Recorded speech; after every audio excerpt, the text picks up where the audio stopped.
against bigger and more brutal enemies with new and craftier weapons, and navigate the battlefield with more natural character movement so that every moment of emergence plays smoother and hits harder.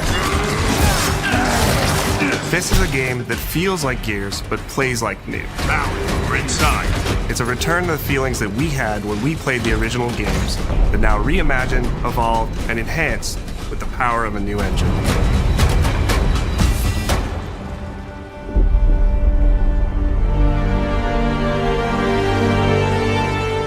E-Day is set before the events of the original Gears of War. After decades of conflict, peace has finally been declared on Serra, and the Gears have returned home.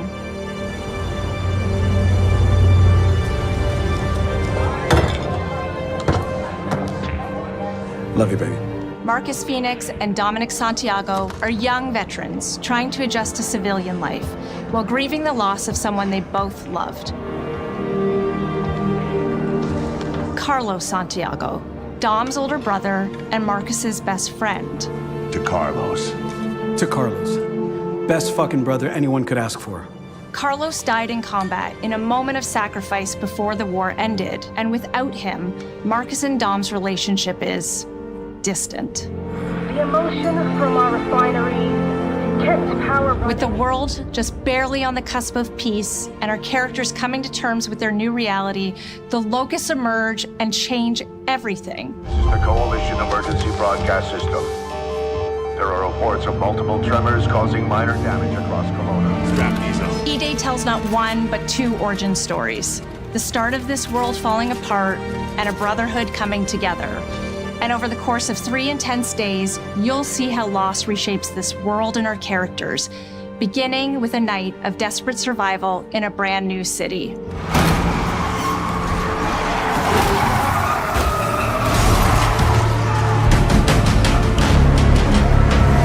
We decided to focus our story on just one city, so you could really feel what war does to people. When we started creating Kelowna, we wanted it to be more than just a backdrop. We wanted it to feel alive, like it was another character in the story, packed with layers and personality. Kelowna used to be all about innovation and discovery. But years of industrialization for the Cog War effort totally reshaped it. With such a rich history, it made sense to lean into that classic Gears retro vibe.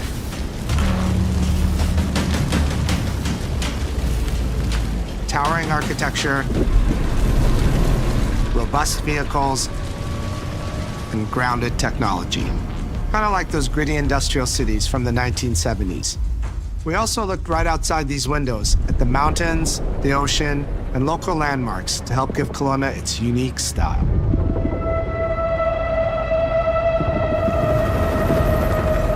As you play the campaign, the city reveals itself through the main districts. The historic center, with its classic Gears architecture in stone and steel. The downtown core, more modern, reshaped by decades of industrial growth.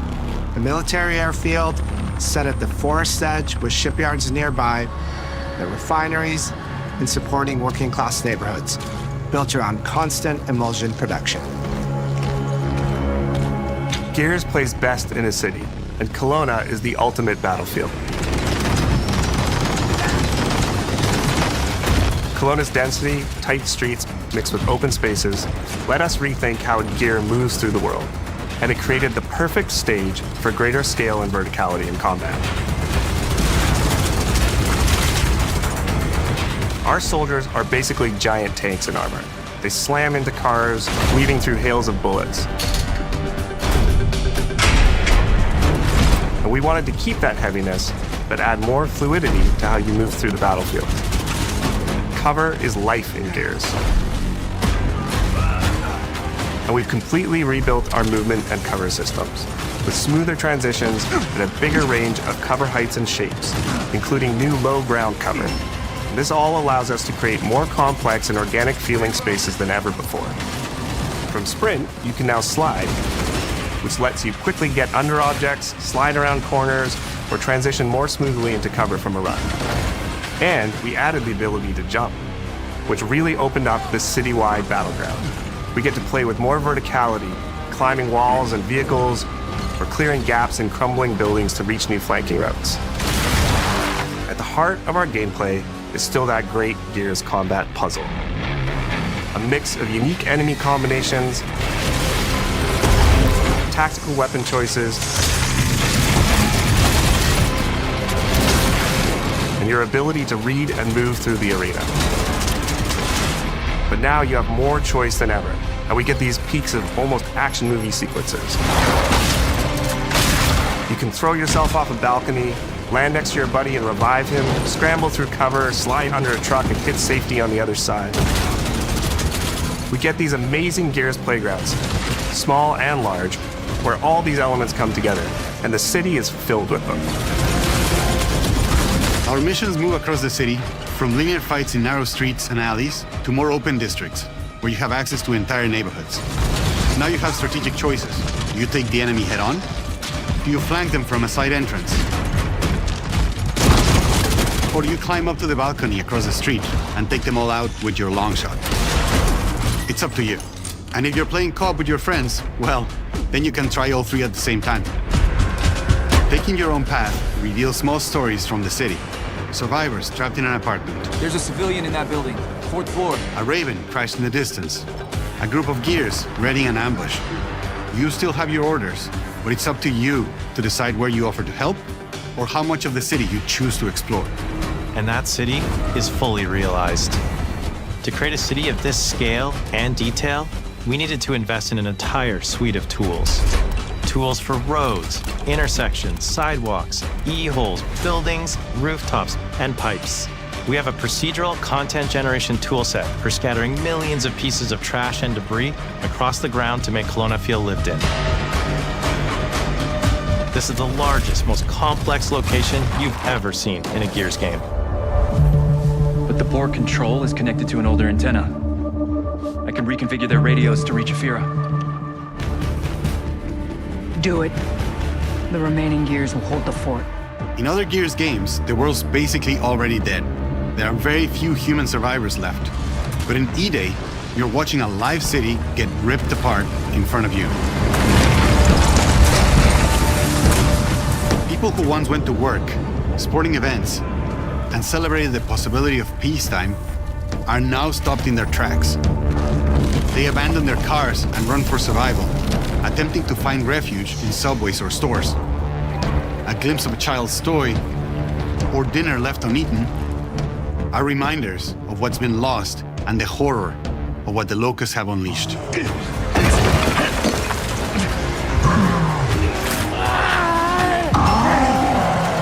You'll experience the locust decimation at all scales in E-Day through our customized destruction technology. E-holes are back, unleashing waves of enemies from under your feet at any moment. As a game design element, getting to use E-holes again as a spawn mechanic is brilliant. Locusts can come out of the ground anywhere, you can toss a grenade in to close them up, it just adds this great tactical layer to encounters. But you'll also encounter massive sinkholes that'll pull down vehicles and entire buildings. And no amount of detail is too small, as micro-destruction goes beyond what we've ever done before with chippable cover across a range of materials. Your impact is real, visceral, and leaves a mark on the world. Destroyed Beauty has long been a visual pillar of Gears of War, and we finally get to show the before, making the after hit that much harder. You'll recognize a neighborhood that was once intact is now completely destroyed. You'll walk through city streets filled with smoke and fire, and it feels completely different from how you first experienced it. You start getting this real feeling of the city's a character, and it's really under attack. It's the fall of Kelowna.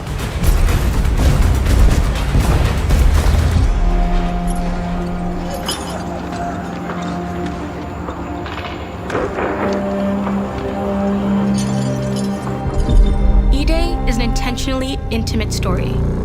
There's this colossal event going on in the plot, but the actual characters and the journey they go on is where you get to explore themes of burden, of loss, and of loyalty. The whole world of Gears is about characters. It's the nightmarish monsters from below versus the soldiers that hold the line in a war for survival. You okay? No way this is real. It's pretty fucking real to me. On your feet. This was our opportunity to focus on what makes Gears characters so special and what makes our enemies so iconic. The entire campaign is played from the perspective of our new squad, Bravo. As the invasion breaks out, you'll meet Mags Carter, a former Gear now sweating it out at Kelowna's emulsion refinery. Now, why don't you come talk shit when your balls drop? And quit going through my stuff. And you'll also meet rookie cadet Lucas Reyes. A sharp comms officer who never made it to the front lines despite his dreams of military glory. Holy fucking shit! Mags and Lucas, together with Marcus and Dom, are 4 soldiers thrown together, fighting through tensions with each other while fighting the Locusts, ultimately forging their bonds in battle.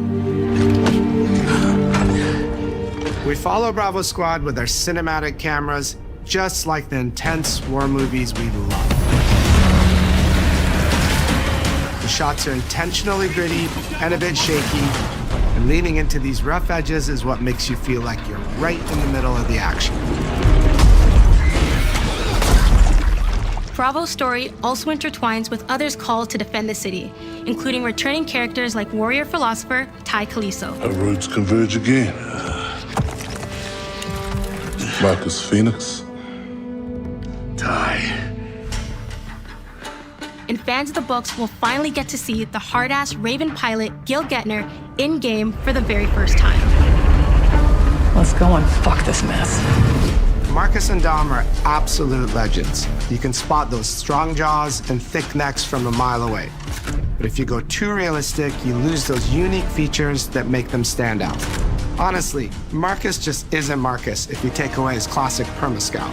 So instead of chasing perfect realism, we focused on making them believable and memorable, respecting the details that really make them who they are.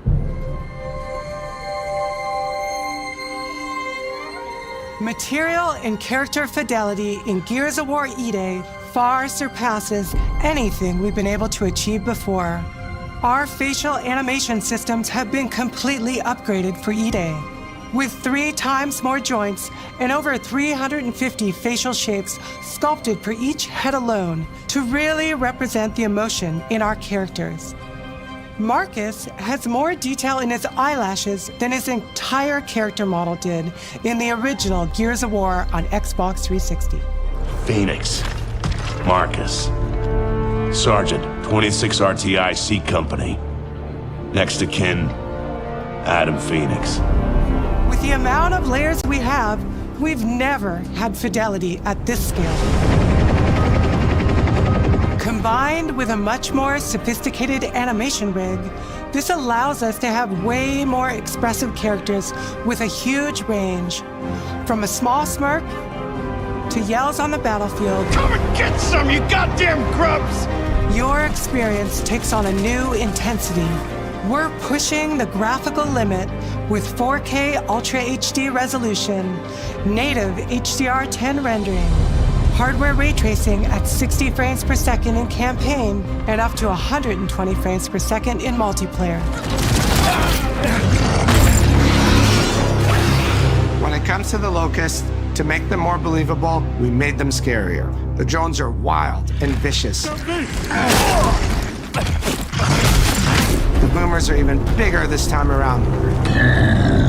Like living battering rams smashing through doorways onto the battlefield. The wretches scream so loud it disorients you before they rip you apart.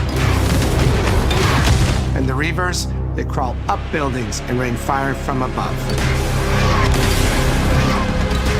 Basically, the whole Locust army, whether new or old, are more intense than ever before.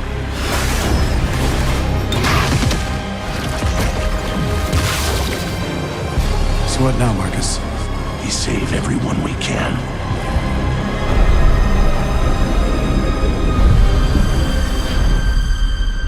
Gears of War has never been a horror game, but the world has always felt horrifying. And with E-Day, we lean into that even more. Our new gore system means damage feels meaty, responsive, and satisfying. That was satisfying. Muscle and cloth deforms in response to your attacks, and blood and bone damage adds to the intensity of combat. Gore is localized as well. Shoot a locust in the arm or leg, and you'll see the bullet take a chunk out of it. Or land a heavy shot on a limb, and our dismemberment system will rip it clean off in glorious detail. The Nasha is going to get you the most satisfying shots, covering you in blood, or pop heads from afar with the long shot. We've revamped our favorite weapons for E-Day. And of course, we also have some fun new ones for even more brutal ways to tear your enemies apart. The new Gut Puncher grenade launcher is a COG weapon that fires armor-piercing explosive rounds. Quick fire a round to let it explode, or hold the trigger to control when it detonates. That means you can place a well-timed explosion behind an enemy protected by cover, or with practice, master its long-range eco closing potential. The Incinerator is our new shotgun. You can see the emulsion literally melt the skin off an enemy's body.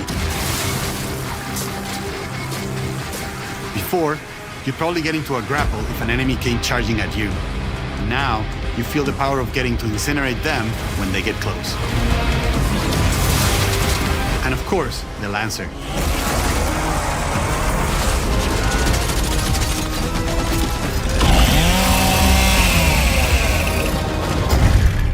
Nice. The creation of the Chainsaw Lancer is another origin story from lore that we wanted to show in E-Day.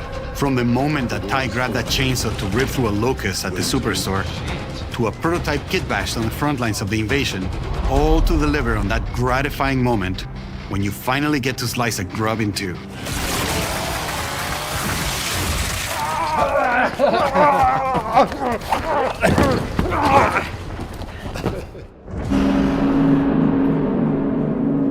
Gears music has always been about tension, escalation, and release. When a fight kicks off, the music hits hard. It tightens as things get more dangerous. And when you've dropped the last enemy, you hear that familiar big ringing chord. For E-Day, we kept that structure, but made the sound harsher.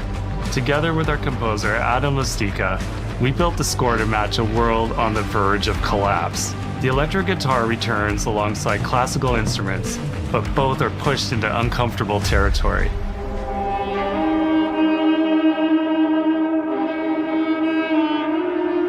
Like dragging a bone saw across a cello, creating dissonance that never fully resolves.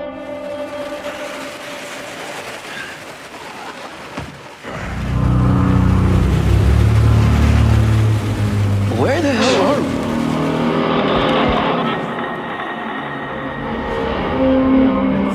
And then there's the sound design.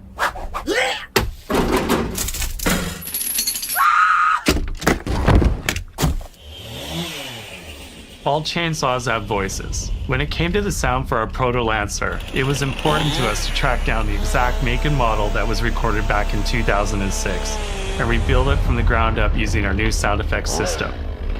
This chainsaw has a 14-inch blade with that signature meaty yet intimate sound, and when it revs, you can hear all the gnarly details.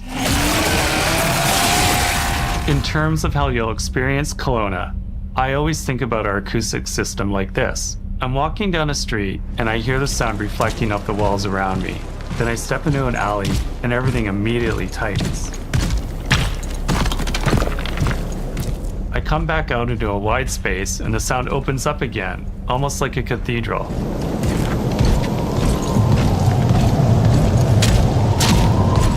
And it's not just those spaces, it's the transitions between them where the magic really happens. That's where things feel alive. That's acoustics in real time. It's a heavy world.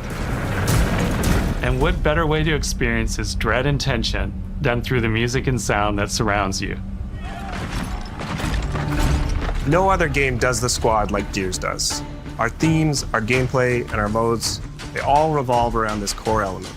But it's not just about the brotherhood that you experience in the stories. It's also about the bonds you create with your friends. co-op has always been a part of our DNA. And like every great Gears game, you can bring your own squad to this fight. In campaign, all 4 characters are playable from the start, and we support 4-player online co-op and 2-player split screen on console. In Versus, our sweaty squad-based PvP is back, with a collection of 44 modes and all new maps set in locations in and around the war-torn city of Kelowna. We've combined classic Gears symmetrical PvP map design with new traversal opportunities. You'll put your skill to the test alongside a seasonal roadmap of killer content, almost all of which you can just earn by playing the game, completing in-game challenges, events, and achievements. And today, we're excited to announce a dynamic new evolution of Gears' iconic PvE mode, Horde Siege. It's a 12-player mode where all 3 squads fight alongside each other to battle the Locust Invasion and defend Kelowna across a range of city-based maps. We'll have more to share soon, and we hope you join us for our open beta weekends later this summer. We good? Sergeant Phoenix? Guess we're back to it.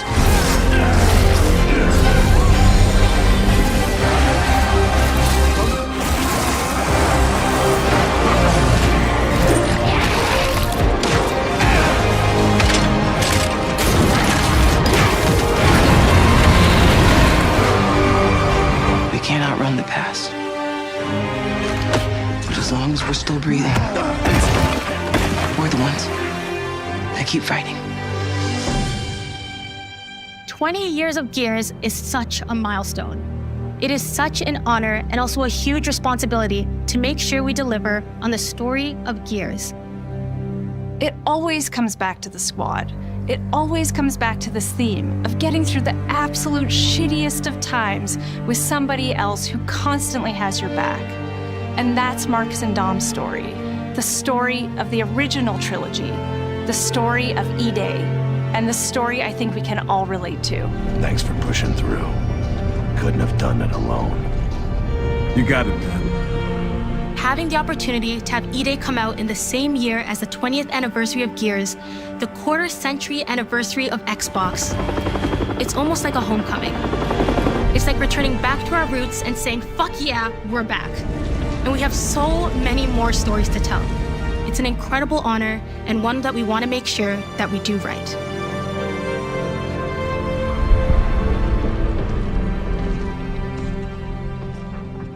Ty.